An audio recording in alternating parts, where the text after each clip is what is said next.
Good morning students. तो आज हम हिंदी ग्रामर के चैप्टर 14 में एक नया टॉपिक पढ़ने वाले हैं जिसका नाम है विशेषण।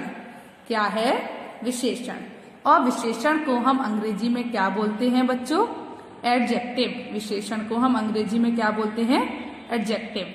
तो आज हम हिंदी ग्रामर में चैप्टर 14 एडजेक्टिव पढ़ने वाले हैं और सीखेंगे कि एडजेक्टिव क्या होते हैं। ओके, तो चलिए स्टार्ट करते हैं।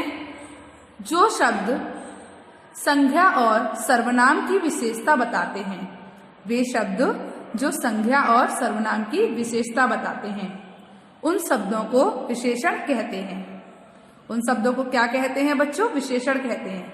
मतलब ऐसे शब्द जो संज्ञा और सर्वनाम की विशेषता बताते हैं उन्हें क्या कहते हैं? विशेषण कहते हैं। तो आपको विशेषण की डेफिनेशन याद हो गई होगी। ऐसे शब्द जो संज्ञा और सर्वनाम की विशेषता बताते हैं उन्हें क्या कहते हैं? विशेषण कहते हैं। इन वाक्यों को ध्यानपूर्वक पढ़िए। जो नीचे वाक्य दिए हैं आपको उनको ध्यानपूर्वक पढ़ना है। जैसे पहला सेंटेंस क्या है? उसका कोट काला है। तो यहाँ पर आप बता सकते हैं कि काला किसकी विशेषता बता रहा है? कोट की। तो कोट क्या है? एक संज्ञा है। और जो काला शब्द है वो किसकी संज्ञा बता रहा है? कोट की। काला शब्द है वो किसकी विशेषता बता रहा है? कोट की। तो कोट क्या है? संज्ञा है। और काला क्या है? विशेषण है। क्योंकि जो काला शब्द है वो संज्ञा की विशेषता बता रहा है और संज्ञा की विशेषता बताने वाले शब्दों को क्या कहते हैं? विशेषण कहते हैं। तो इसीलिए यहाँ पर जो काला शब्द का यूज किया गया है वो विशेषण है। चलिए अगला सेंटेंस देखते हैं। तो अगला सेंटेंस है वह अच्छा आदमी है। वह अच्छा आदमी है। तो आदमी कैसा है? अच्छा है। तो यहाँ पर आदमी शब्द की विशेषता कौन बता रहा है? अच्छा बता रहा है।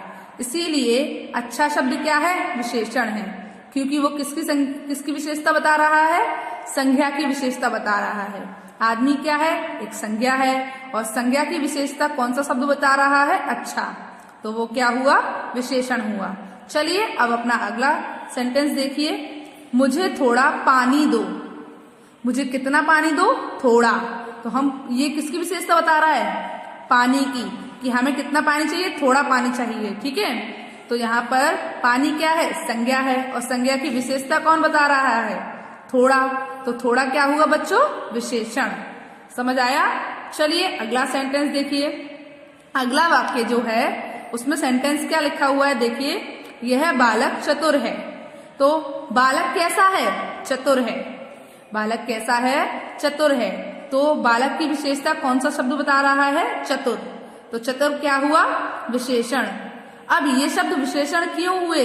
क्योंकि ये किसी संज्ञा या सर्वनाम की विशेषता बता रहे हैं। जैसे पहला शब्द जो था वो कोट की विशेषता बता रहा था। दूसरे वाक्य में जो शब्द था वो आदमी की विशेषता बता रहा था। तीसरे वाक्य में जो शब्द था वो पानी की विशेषता बता रहा था। और चौथे वाक्य में जो शब्द था वो बालक की विशेषता बता रहा था। तो काला, अच्छा, थोड़ा, चतुर, ये कैसे शब्द हैं बच्चों? ये सभी विशेषण हैं। कैसे शब्द हैं बच्चों? ये सभी विशेषण हैं। चलिए आगे देखते हैं।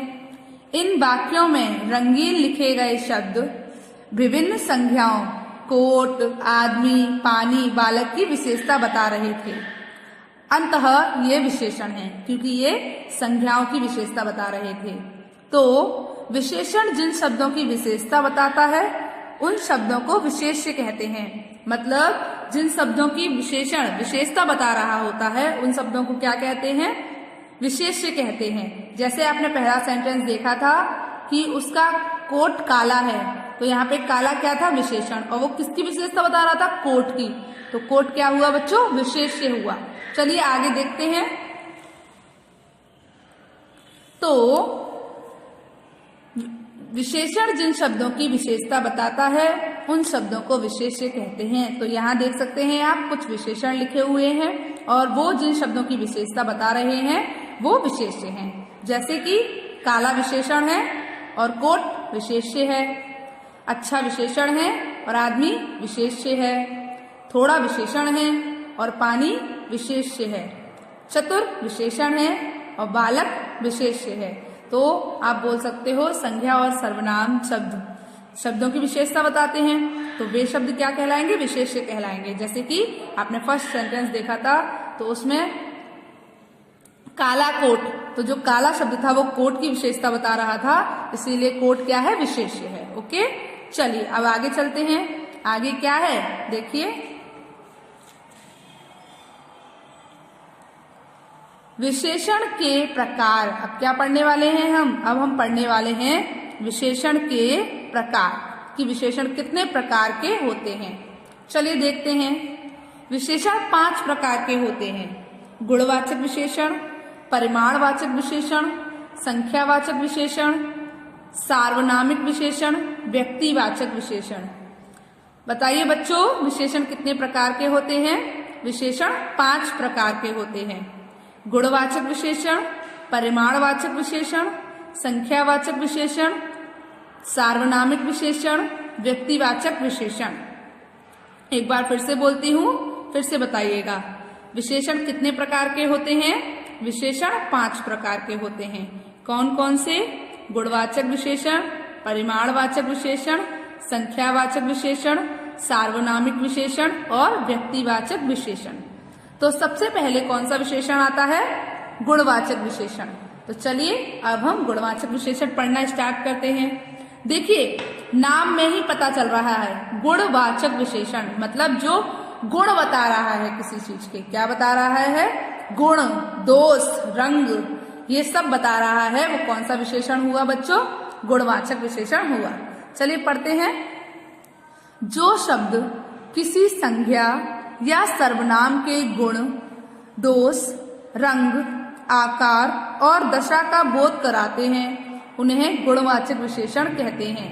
मतलब ऐसे शब्द जो किसी भी संज्ञा या सर्वनाम के गुण, दोष, रंग, आकार और दशा का बोध कराए, मतलब दशा को बताए, उसे हम क्या कहेंगे? गुणवाचक विशेषण कहेंगे। चलिए कुछ एग्जाम्पल दिए हैं, उनको देखते हैं और सीखते हैं कि गुणवाचक विशेषण क्या होता है। देखिए, पहला एग्जाम्पल है, वह ईमानदार आदमी है। वह आदमी कैसा है? ईमानदार है। तो उस आदमी के अंदर किस चीज का गुण है? ईमानदारी का गुण है। तो उस आदमी का गुण क्या हुआ? कि वो ईमानदार है। तो यहाँ पर कौन सा विशेषण हो गया? गुणवाचक विशेषण। क्योंकि ईमानदार है वो आदमी, तो उस आदमी का गुण है। क्या है बच्चों? गुण है। तो वह ईमानदार आदमी है। और आदमी की विशेषता भी है कि वो कैसा है? ईमानदार है। और क्या बताया जा रहा है? गुण बताया जा रहा है। क्योंकि अगर आदमी ईमानदार है, इसका मतलब वो उसका अच्छा गुण हुआ ना। चलिए, तो वह ईमानदार आदमी है। तो यहाँ पर जो ईमानदार शब्द हुआ वो कौन सा विशेषण हुआ? गुणवाचक विशेषण हुआ। चलिए अगला वाक्य देखिए। अगला वाक्य है, गीता ने आज गुलाबी फ्रॉक पहनी है। गीता ने आज कैसी फ्रॉक पहनी है बच्चों? गुलाबी फ्रॉक पहनी है। तो देखिए, गीता ने आज जिस रंग की फ्रॉक पहनी है वो क्या बता रहा है? रंग बता रहा है। और वो कैसा है? गुलाबी है। तो फ्रॉक कैसे रंग की है? गुलाबी रंग की है। ठीक है, तो यहाँ पर भी क्या है? ये गुणवाचक विशेषण है। क्योंकि ऐसे शब्द जो किसी भी संज्ञा या सर्वनाम के गुण, दोष, रंग, आकार और दशा का बोध कराते हैं, मतलब दशा को बताते हैं, उन्हें गुणवाचक विशेषण कहते हैं। तो जो गीता की फ्रॉक है वो कैसी है? गुलाबी है। आदमी कैसा है? ईमानदार है। आप देख रहे हो हम क्वेश्चन किससे पूछ रहे हैं? कैसा है। ठीक है, गीता की फ्रॉक कैसी है? गुलाबी है। आदमी कैसा है? ईमानदार है। चलिए अगला सेंटेंस देखते हैं। तो 3rd नंबर का जो वाक्य है उसमें क्या है? तुम्हारा मित्र कई दिनों से बीमार है। तुम्हारा मित्र कैसा है? बीमार है। अभी उसकी जो दशा है वो कैसी है? बीमारी की है। तो बच्चों यहाँ पर आपको क्या पता चला कि बीमार है। वो क्या है? वो उसकी दशा है कि उसका मित्र भी किस दशा में है? बीमार है वो। ठीक है, तो यहाँ पर ईमानदार, गुलाबी और बीमार कैसे शब्द हुए? ये कैसे विशेषण हुए? गुणवाचक विशेषण हुए। चलिए आगे कुछ और कुछ और गुणवाचक विशेषण देखते हैं। चलिए देखते हैं। तो देखिए, पहला है क्या है? गुण।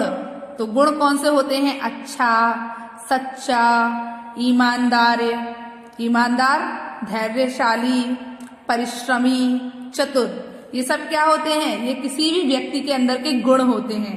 क्या होते हैं? किसी भी संज्ञा या सर्वनाम के गुण होते हैं। कोई व्यक्ति अच्छा है तो अच्छाई क्या है? उसका गुण है। कोई व्यक्ति सच्चा है तो वो उसका क्या है? गुण है। कोई व्यक्ति ईमानदार है तो उसका क्या है? गुण है। कोई व्यक्ति धैर्यशाली है, उसके अंदर बहुत धैर्य है, तो वो क्या है? उसका गुण है। कोई व्यक्ति परिश्रमी है, मतलब बहुत मेहनती है, तो वो उसका क्या है? गुण है। कोई व्यक्ति चतुर है, चालाक है, तो ये उसका गुण है। चलिए अगला देखते हैं। अगला है दोष। तो दोष कैसे होते हैं? बुरा, बेईमान, भ्रष्ट, काना, मक्कार, झूठा, पतित। मतलब कोई व्यक्ति बुरा है, बेईमान है, भ्रष्ट है, काना है, मक्कार है, झूठा है, पतित है। तो ये क्या है? ये व्यक्ति के दोष हैं। जैसे अभी आपने देखे थे गुण कैसे थे? अच्छा, सच्चा, ईमानदार, धैर्यशाली, परिश्रमी, चतुर, बुद्धिमान, ये गुण हो गए। अब दोष क्या हुए? बुरा, बेईमान, भ्रष्ट, काना, मक्कार, झूठा, पतित, ये सब क्या हो गए बच्चों? दोष हो गए। अब रंग देखते हैं। रंग काला, गोरा, श्वेत मतलब सफेद। श्वेत का मतलब क्या होता है? सफेद। नीला, आसमानी, धानी। तो ये सब क्या है बच्चों? रंग है। जैसे कोई आदमी गोरा है, कोई आदमी काला है, किसी की फ्रॉक सफेद है, किसी की फ्रॉक लाल है, किसी की फ्रॉक नीली है, किसी की पैंट आसमानी है, किसी का खिलौना धानी रंग का है। तो ये सब क्या है बच्चों? ये किसी भी चीज के रंग हैं, किसी भी वस्तु के रंग हैं, किसी भी व्यक्ति का कलर है। ठीक है, ठीक है। चलिए अगला देखिए। अगला क्या है? आकार। अब हम किसके बारे में बात करेंगे? आकार के बारे में। जैसे कोई वस्तु गोल आकार की हो सकती है, जैसे कुआं गहरा होता है और कुछ ऊंचा भी हो सकता है, लंबा, चौड़ा, बड़ा, छोटा और मोटा। ये क्या है? ये किसी भी संज्ञा और सर्वनाम के आकार हो सकते हैं। तो गोल, गहरा, ऊंचा, लंबा, चौड़ा, छोटा, मोटा और बड़ा, ये सब क्या है? ये सब गुणवाचक विशेषण के क्या हैं? एग्जाम्पल हैं। ये कुछ गुणवाचक विशेषण हैं। चलिए अगला देखते हैं। तो अगला है दशा। दशा क्या होती है? बीमार, कोई व्यक्ति बीमार है, कमजोर, कोई व्यक्ति कमजोर है, सूखा, कोई कहीं किसी भी स्थान पर सूखा पड़ गया है, जैसे कहीं बारिश नहीं हुई है तो वो जगह सूखी हो जाएगी, तो सूखा। रूखा, स्वस्थ, निरोग। निरोग मतलब जिसके अंदर कोई रोग नहीं है वो निरोग है। समझ आया आपको? तो बीमार, कमजोर, सूखा, रूखा, स्वस्थ, निरोग, ये सब क्या है बच्चों? दशा है। आपको दशा समझ में आई? जैसे जो व्यक्ति जिस दशा में है वो उसकी दशा है। जैसे कि गरीब एक आदमी की दशा है, उसकी स्थिति कैसी है? गरीबी वाली है। तो गरीब क्या है? एक दशा है, गरीब है वो। ठीक है, चलो अगला देखिए। अगला है काल। अब इसमें एक चीज और आती है, वो है काल। काल मतलब समय। जैसे प्राचीन, नवीन, मतलब प्राचीन का मतलब पुराना और नवीन का मतलब नया। प्राचीन, नवीन, नया, पुराना, प्रातः, सायं, भावी, ये सब क्या है बच्चों? समय है, काल है। तो बच्चों आपको क्या पता चला कि गुणवाचक विशेषण में क्या क्या आता है? गुण आते हैं, दोष आते हैं, रंग आते हैं, आकार आते हैं, दशा आती हैं और काल आते हैं। किसी भी शब्द, किसी भी संज्ञा और सर्वनाम के गुण, दोष, रंग, आकार, दशा और काल, अगर आपको इनसे किसी भी संज्ञा और सर्वनाम की विशेषता पता चल रही है तो वो कौन सा विशेषण हुआ? वो गुणवाचक विशेषण हुआ। तो बच्चों आप मुझे ये बताइए कि आपको विशेषण समझ आया और उसमें एक प्रकार गुणवाचक विशेषण समझ में आया? बताइए मुझे। तो कल हम विशेषण के आगे के प्रकार पढ़ेंगे, ठीक है? और आज हमने क्या पढ़ा? आज हमने विशेषण पढ़ा और उसका एक प्रकार गुणवाचक विशेषण पढ़ा। तो एक बार मुझे विशेषण की डेफिनेशन बता दीजिए। ऐसे शब्द जो किसी संख्या या सर्वनाम शब्द की विशेषता बताते हैं उन्हें क्या कहते हैं? उन्हें हम विशेषण कहते हैं। तो बच्चों, आपको विशेषण की डेफिनेशन याद हो गई? ओके। तो आज आपको होमवर्क में क्या करना है? आज आपको होमवर्क में 5 गुणवाचक विशेषण के उदाहरण लिखने हैं वाक्य में। आज आपको होमवर्क में क्या करना है? आज आपको होमवर्क में गुणवाचक विशेषण के 5 उदाहरण लिखने हैं वाक्य में, ठीक है? ओके, आपको मेरी बात समझ आई? चलिए, गुड बाय।